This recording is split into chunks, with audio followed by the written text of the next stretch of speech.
Guys, dito tayo sa Pedialyx ako kanina napanood ko li yung Pedialyx 4. So, una pa lang, sinabi ko pa lang nga dito na ang sabi ko, una pa lang dahil alam naman natin na nakatanggap ka ng sulat mula doon sa kay Morales. Dapat 'yon, ang una pa lang na sinabi ko, dapat 'yon kay Senador Bato. Bago niya i-hearing yan sa Senado, dapat yan pinag-aralan muna. Kasi unang-una, kung ako yan ang kay Senador Bato, akin opinion ko lang to ha. Unang-unang titingnan ko dyan, hindi ba ako mapapahiya nito sa hearing na to? Una yan. Pangalawa, meron bang kahinatnan ito? Yung may conclusion ba ito? Yung na to, yung investigation na to, di ba? Pangatlo, sino ba ang involved? O sabihin natin ang involved ay si Pangulong Marcos at saka si Marcelo Soriano. Yun lang naman ang doon eh. Aminin natin yun naman talaga yung sa Pedialyx si Pangulong Marcos at saka si Marcelo Soriano.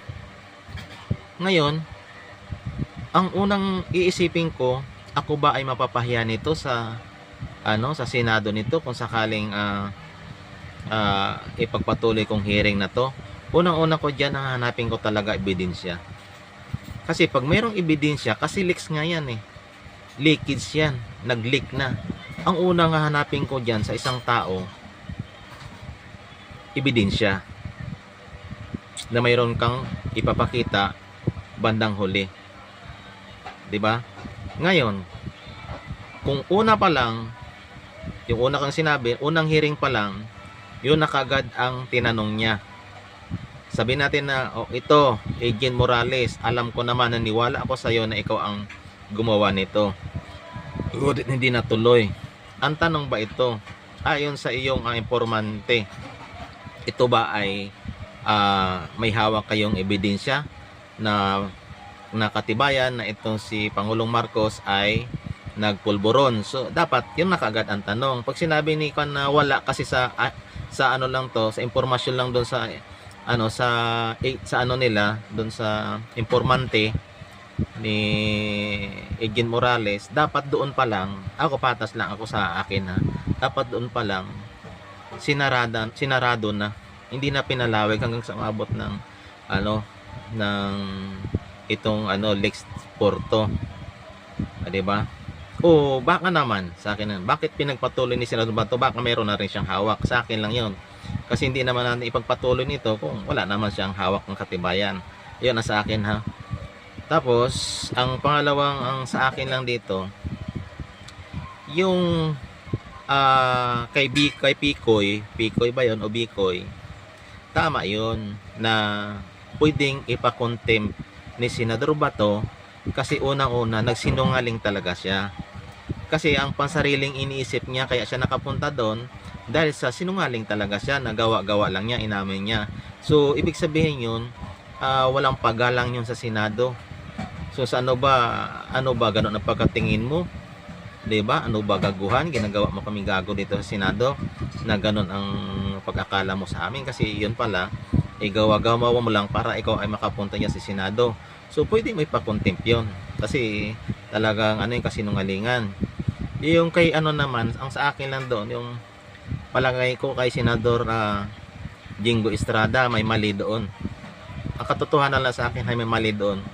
Kasi unang-una doon, kung ako lang ang tatanungin, kung ano man ang nakaraan ni Agent Morales, sabihin natin na doon sa niya, yung sa mga dokumento niya, kahit nagsabi na yes or no yun, nag-yes or no yun, wala na siyang pakialam doon kung tutuusin eh. 'Di ba? Dapat hindi na niya pakialaman yun. Kasi hindi naman hindi naman angkop doon sa investigasyon yung yung papilis niya dati na siya ay nag-apply. Kung nilagay man na doon, ibig sabihin nun, kahit nagsinungaling si Agent Morales, parang ganito lang yan eh. Ikaw ay may 3 asawa. Example lang yon. Ang nilagay mo doon, isa lang. Tinanong ka ngayon, ilan ang asawa mo? Siyempre, kahit na alam mo na 3, Sasabihin mo doon isa, parang ganun ang diskarte, kaya sinabi niya na no. Di pa parang nag-apply lang tayo nun. Siyempre, alangan na may nakalagay doon, ikaw ba'y naninigarilyo? Di ba, mayroong ganon. Masasabi mo na no. Pero ang katotohanan, naninigarilyo ka. Parang ganon yung kay Eugene Morales. Dapat yon, hindi na niya pinakialaman yon. Kasi hindi na related yun dun sa sa kaso nun. Ngayon, ang maipapakontempt mo lang si Eugene Morales pag halimbawa na ganito. Kung sakali halimbawa na mayroon kang ebidensya na ikaw ang nagbigay ng leakage kay Maharlika, yung sa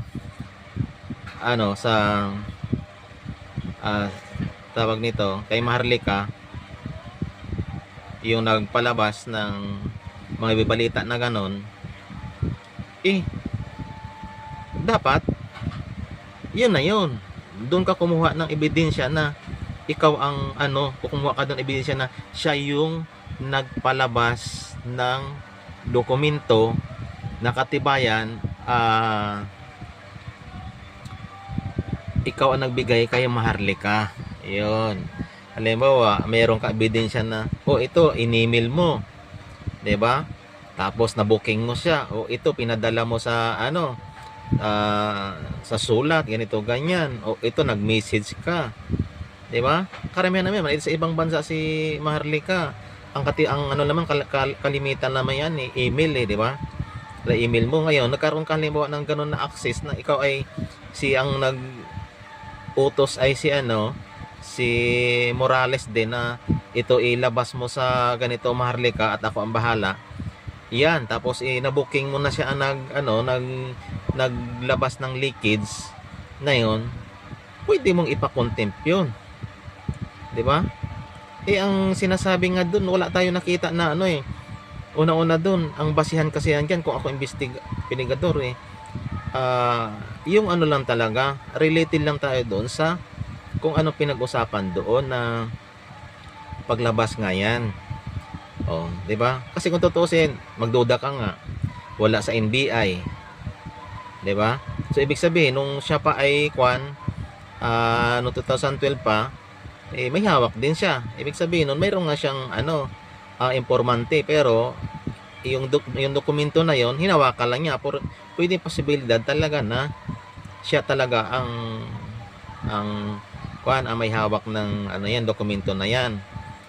So doon dapat kayo mag-isip na kung paanong paraan na nagsisinungaling talaga siya na ganun. Doon ka kukuha ng impormasyon doon sa kanyang dokumento, doon sa leakage na yon na nag-uugnay doon sa pulburon ni Marcos, 'di ba?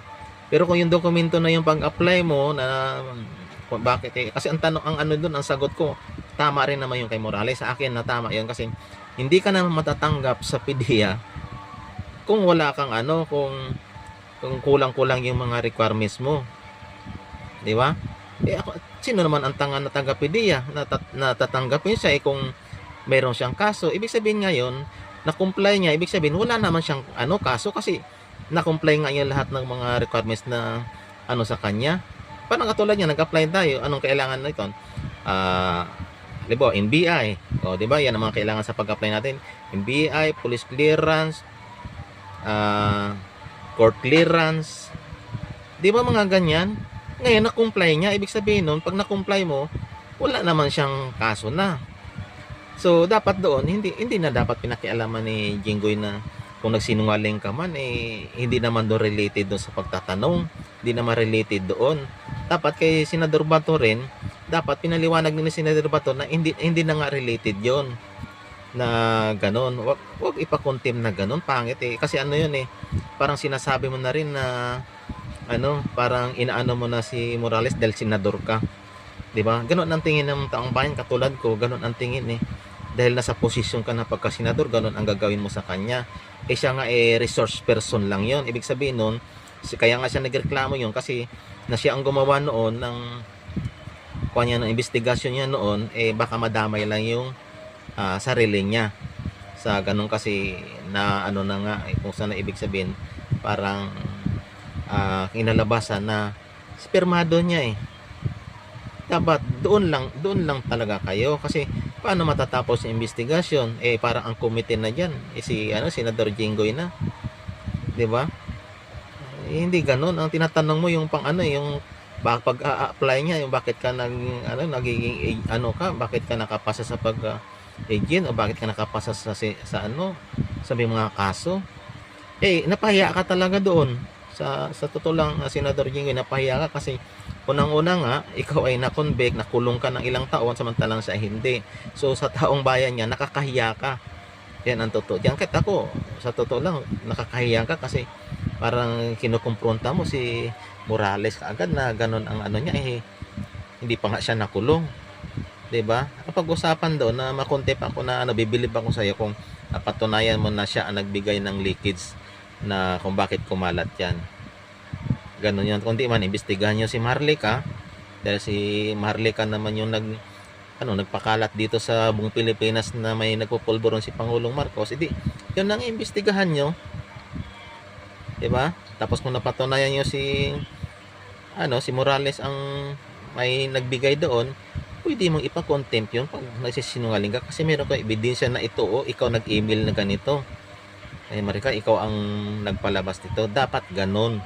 Kaya yun lang ang napagbasihan ko doon na dapat hindi ganun iko-contempt mo isang tao kasi yun, parang sinabi mo na rin na pansariling interest mo lang na dapat patas ka.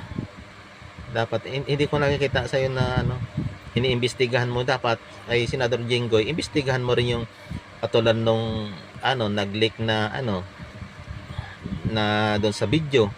Dapat kung naliwa senador ka, imbestigahan mo rin.